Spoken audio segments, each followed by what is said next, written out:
সারা দেশের ন্যায় নরসিংদীতে উদযাপিত হচ্ছে বড় ধর্মীয় উৎসব ঈদ উল ফিতর। নরসিংদীর সবচেয়ে বড় ঈদ জামাত অনুষ্ঠিত হয়েছে কালেক্টরের ঈদগাহ মাঠে।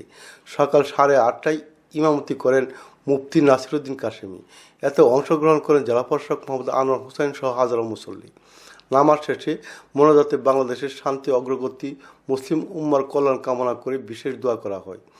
এছাড়াও সকাল 8:30টায় গাবতলী ঈদগাহ ময়দানে জেলার অন্যতম বৃহৎ ঈদ জামাত অনুষ্ঠিত হয়েছে।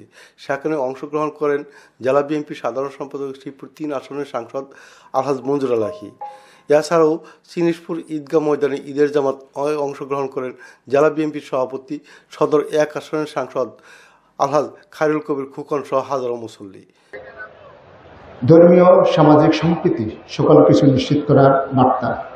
পাশাপাশি আমরা যেন সমাজে যারা বঞ্চিত নিগৃহীত মানুষ তাদের পাশে দাঁড়াতে পারি, সেই জন্য রমজানের বা সিয়ামের একটা মানবিক দিক রয়েছে।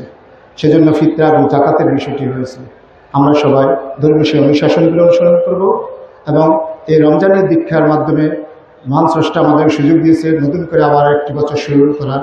আমরা আজকের দিন থেকে নতুন করে সকলের পাশে সহযোগিতার মনোভাব নিয়ে দাঁড়াবো এবং সুন্দর নরসিংদী গড়ে তুলব, সুন্দর বাংলাদেশ গড়ে তুলব। জাতীয় সংসদ নির্বাচনের মাধ্যমে আমরা দীর্ঘদিন পর গণতন্ত্রের নবযাত্রার সূচনা করেছি। এই নবযাত্রার মাধ্যমে বর্তমান সরকার মহান রাসূলুল্লাহ সাল্লাল্লাহু আলাইহি ওয়াসাল্লামের নির্দেশিত পন্থায় ন্যায় ভিত্তিক এবং সাম্যের সমাজ গঠনের এবং আইনি শাসনের মাধ্যমে সমাজ এবং রাষ্ট্র গঠনের প্রতিশ্রুতি দিয়েছে। আমরা আশা করি এই সরকার, বর্তমান সরকার সেই প্রতিশ্রুতি বাস্তবায়নে এগিয়ে যাবে এবং আমরা সবাই সরকারকে সহযোগিতা করব। তার মাধ্যমে আমরা সুন্দর নরসিংদী, সুন্দর বাংলাদেশ হিসেবে গড়ে তুলব।